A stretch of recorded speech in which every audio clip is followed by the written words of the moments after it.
we're going to try out this Red Dragon flame weeder.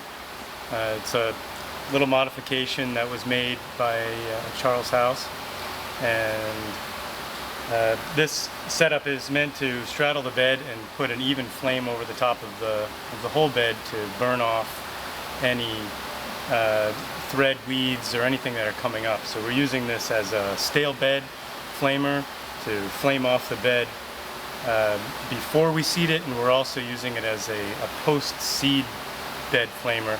So in regards to something like carrots, we would plant the carrots and several days later flame the bed before the carrots germinate to get the rest of the weeds removed from that seed bed before we go.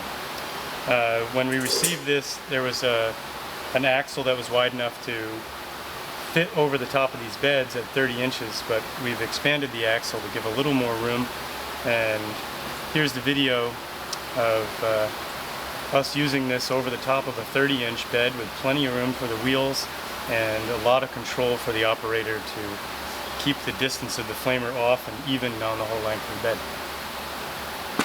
Okay, one other addition, just a more specific explanation of this, is we expanded the axle from what was 36 inches to make a 30-inch center to center for the wheel.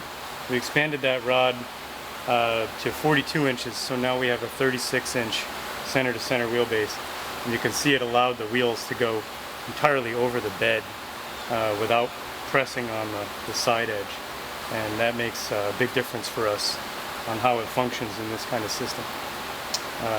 We'd also use this flame weeder. We have been using it pretty regularly on walkways or on our brick walkways to kill the weeds in between them, and otherwise I think it's a pretty versatile tool compared to using a tank with a single handle flame weeder, which has generally been the practice so far. Thanks.